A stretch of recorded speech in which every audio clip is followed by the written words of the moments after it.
Sreeja, Kalyan game బాగా ఆడుతున్నారు okay. కానీ శ్రీజ కళ్యాణ్‌తో చేరి గ్రూప్ గేమ్ ఆడొచ్చు, డిస్కషన్స్ చేసుకోవచ్చు.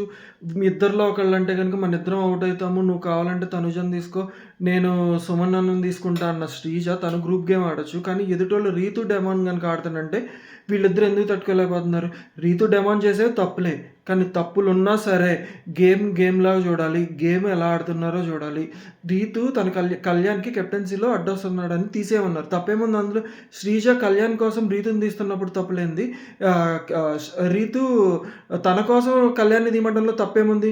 మీరేమనుకుంటున్నారు? కింద కామెంట్ సెక్షన్‌లో కామెంట్ చేయండి. అలానే 3 వీక్స్‌గా కళ్యాణ్ గేమ్ ఏం లేదు. ఫోర్త్ వీక్ ఒక్క వీక్ గేమ్ ఆడంగానే కళ్యాణ్ గ్రాఫ్ ఇలా పెరిగిపోయింది. మిగిలినోళ్ళందరూ బూతుల్లాగా, భూతద్దాల్లాగా చూస్తున్నారు గదా! So called audience. మీకు నేను చెప్తున్నాను. గేమ్‌ని గేమ్‌లాగా చూస్తే ప్రతి వీకు మన సపోర్ట్ అనేది మారుతది. గేమ్ ఆడాలి. At the same time behaviour కూడా.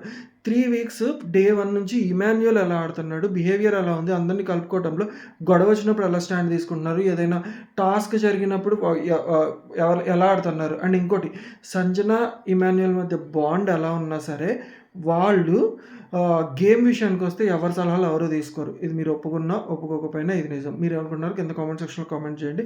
అలానే ప్లీజ్ సబ్స్క్రైబ్.